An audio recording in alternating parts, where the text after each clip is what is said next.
Oh, goes on itself. Look at this. Look. The steering wheel. Robo taxi, only $1. Wow. It sees the people walking and stuff. You walk into a restaurant, they don't even use physical menus here anymore. They tend to just use everything by QR code. Hello, we are in Guangzhou. Very excited to be here. We're back in Guangzhou because they've got a very, very famous thing here, which is driverless taxis.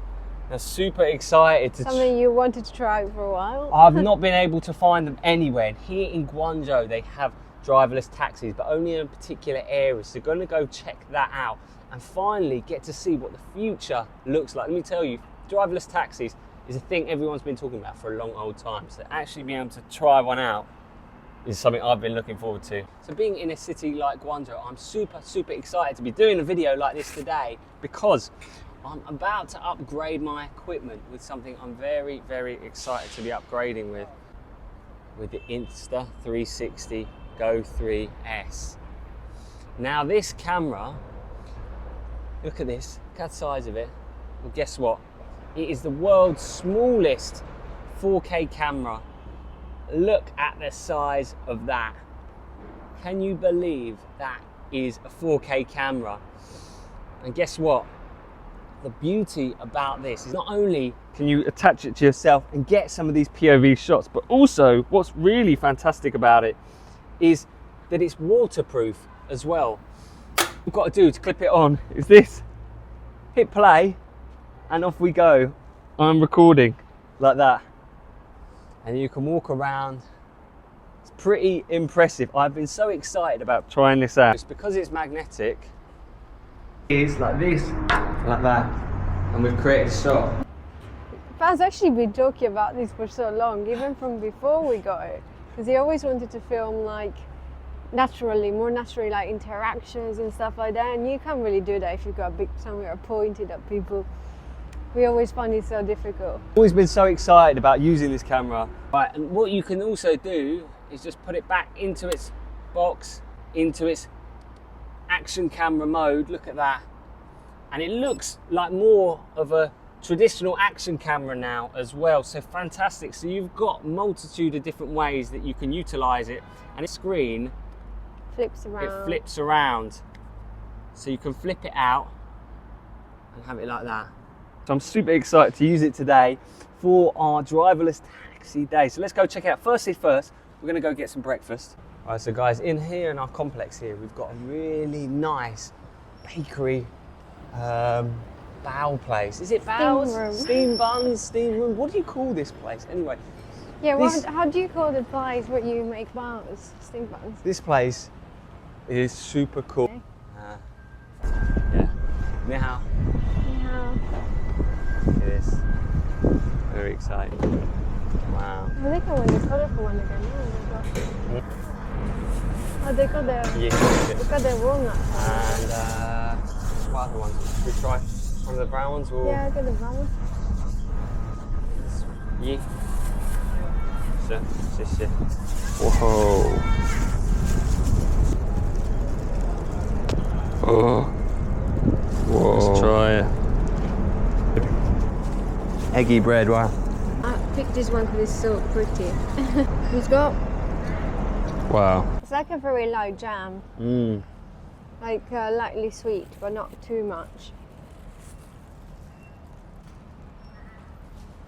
Guys, we finally have this one. Oh.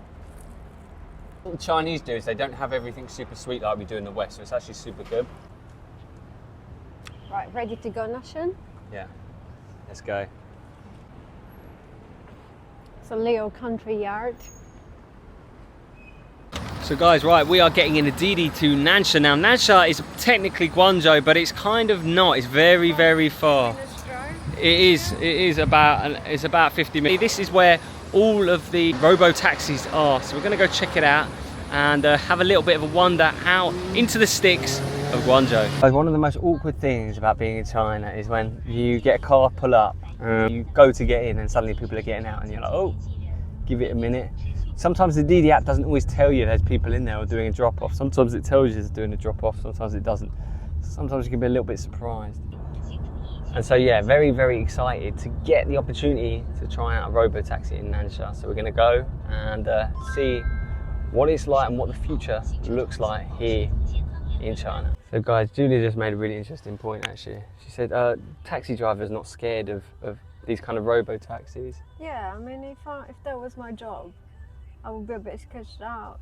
Because this came out and I was like, oh my god, I'm about to lose my job. Well, the thing is, I think I've never been in a robo taxi, so I'm telling you from my perception now, I would pick a person to drive me over a robot any day of the week. Yeah. So that leads to the other question, which is it safe? Is it dead safe? Oh no, I'm a little bit worried. Guys, can I tell you my favourite thing about this camera is look at this, slots right in like that. Beautifully magnetic, and then guess what? It's all magnetised here as well. And look at that. It is ready to be used. And guess what? In this little pod, it actually charges as well. So you can see the red light on. Here we go. Fantastic.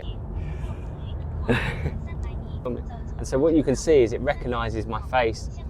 And so when I come into shot, it will focus in on it, make sure it's well in shot. All right guys, we are trying to call the Robo taxi now, and there's a little app for it. So we're just having a little bit of a translation fun with it, and we're just trying to work it out at the moment. I don't know how a robot is going to find us here, but apparently, according to the telephone, it might be able to. Wow. We have managed to get one. He's coming here apparently. This is like year 3000 stuff, right? This is out in the suburbs of China. This is not even in the centre of China, or in the centre of a big city. And there's robot cars. What the hell is going on, guys? Seriously. I've got my Insta360 GO 3S ready. Love the versatility of this camera. It means I can capture everything.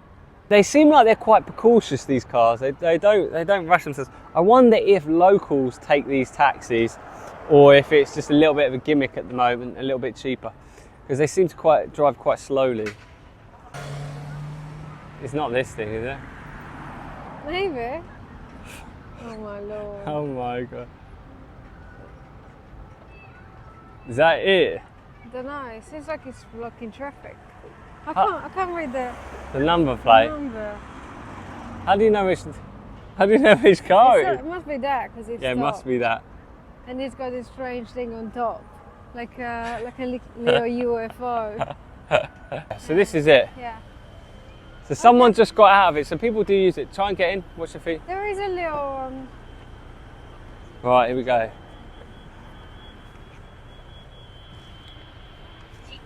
Wow. There's okay. a copy driver. Right, to close the door. Yeah. Right. So someone just got. Oh my gosh. Oh my god, the car goes on itself. Look at this. The steering wheel does itself. Actually. Mate, slow down. Yeah. What the fuck are you doing? Oh. Hold that. Jesus Christ. Oh my god. Oh my god. It actually doesn't feel that safe to me. I feel a bit. Yeah. Thank goodness for safety wing. Let me tell you, safety wing. Oh, look.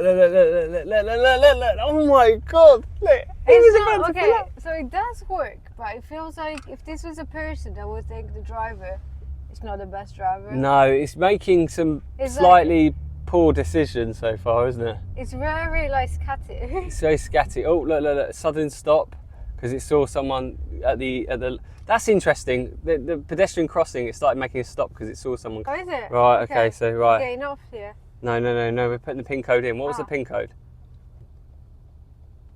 Yeah.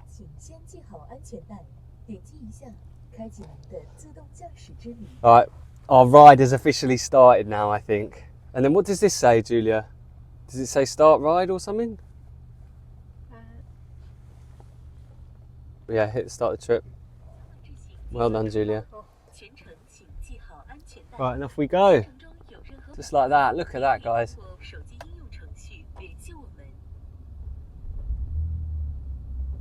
So here we go, guys. Our first ever driverless taxi. Wow, the world. I've never seen anything like this before. This is truly The year 3000, let me tell you. It's actually surprising because someone just got off before us, which means people actually use them. But like, I wonder, why would you pick it over Didi? It's cheaper, maybe. They save a few quid. Cheaper. Yeah, I think it is. That's even more sadder for the drivers, no? It's even more infuriating for actual drivers. Guys, let me give you a quick run round of everything. So this is the this is the steering wheel. This is what looks like his little GPS. Looks like a GPS.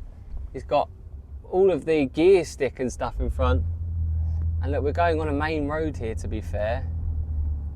This is what the Robo sees. So it sees the people walking and stuff. All of these people alongside this road, you can see them here. He detects. If you look outside, He detects the people. You can see these people here. To make sure you don't run over anyone, for example. Right. So it really has a really good navigation of everything, really, doesn't it? Yeah, it's quite cool. But it feels a bit weird. It feels a bit unsettling to me. Do you think? You can follow the road and you can see people from behind, the left, and you can see the people walking up here. Look, just on that camera, you can see them here. It's pretty impressive. It sees so far. We're making the connection, making the turn. Wow, look at that. That is impressive. So now it's going 60 kilometers per hour now. Huh? Wow. Nearly. I think he stopped at 59. Is that maybe the limit? They've got a little camera up here as well, actually, to keep an eye on you. They've got a couple of cameras to make sure everything remains safe, I guess. And the car indicates, I can see him indicating. Look, if you see the handle box, he's actually indicated. Yeah. Fair enough to him. Wow. And in front they've got a teddy bear. I'm not sure what the teddy bear's... It's the driver. Yeah, but the driver will be on that side now. Oh, true. Driver in England. Yeah. Yeah, no, it's true, that's the passenger. So interestingly enough, you've got a mirror here as well, so you can check when you're getting out the car, you can make sure there's no oncoming traffic coming, which is really good. And yeah, it's pretty impressive, isn't it? Yeah, look how you see the people walking even, not on the street, but like in the vicinity. The screens for sure. And look, so what's really interesting is the car has to make judgments on human errors as well. Like the bus suddenly stopped and the car makes a decision to stop. And so we're going to the park right now, which is quite nearby. And I think it says here it's 2 minutes until our arrival. So this is 2 minutes until the arrival. You've got the price up here, I believe. I believe it was 9 yuan, which is about 90 pence. Guys, this must be the world's cheapest taxi in the world. We are living in the year 3000 here in China, and the taxis cost no more than £1. This is about 99 pence for this taxi, or almost just around $1 for this taxi ride here in China. That is pretty impressive. A Robo taxi, only $1. Wow. Also some kind of safety explanations here, or safety instructions. They're actually, funnily enough, guys, they're in English too. Fasten seatbelts, keep the door closed, don't stick your body out the window, don't enter the front cockpit, don't touch the operating devices, don't damage vehicle facilities, get off after robo taxis parked. Cool, we arrived. Right, we have arrived.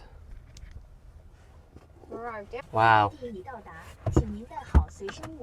And they've given you a mirror here as well, so you can actually see, make sure there's no bikes coming round. Cool.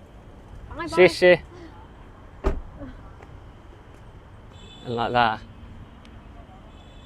Have you got my phone? No. Mirrors along the car as well, which is cool. Wow. And then they have this, I think this is checks where everything is, and is the kind of camera that oversees how the car navigates. Really interesting. And that's it. You can't borrow there, mate. Guys, actually one of the things Giulia just reminded me about, what I absolutely love about this, is is all integrated, the SD card. So you don't actually need an SD card, an external SD. Hit play and off you go. If you don't like it there, you can move the little magnetic strip under your t-shirt and then you can just pop the camera away. Guys, wow, out in the suburbs of China and they have robot taxis. England, what the hell are you doing? Why is this happening? Why are we so far behind? Fucking hell. Yeah, if cars will learn to fly, he'll definitely be in China. That was a $1 taxi. That was about 90 pence. Yeah. It was about a 10-minute drive. It's pretty impressive. Right guys, quick food stop. Got to find some food quickly. It's been about an hour's drive. We're just having food here. Look at these things they're serving up. Looks super tasty. Julia's just tucked into one. It looks super good. So let's give it a try. They've got a little bit of a shape on them, on the top of them.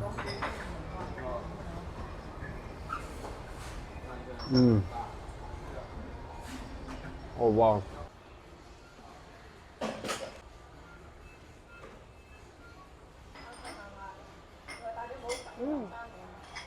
And there's sesame inside. Really? Really dense, slightly earthy from the sesame. They're filled with sesame paste, very delicious. I was just saying, that amazing amount of food here, but what's really interesting about this place is, in China, everything happens on your telephone.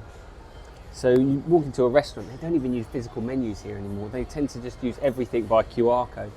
And so you order everything on your phone, which is amazing for us Westerners that don't like to speak to anyone, because you don't need to speak to anyone. You just order and the food arrives. Asking for the bill is a real pain, especially in Europe when you can't get the waiter's attention. No problem anymore, because here in China you just pay for it on your phone and your bill is paid for. You just walk out and don't need to speak to anyone. So easy. This is actually what dragged me into the restaurant. Ooh. It's so interesting because it's actually unsavory. Is it? Yeah, it is, like the nuts.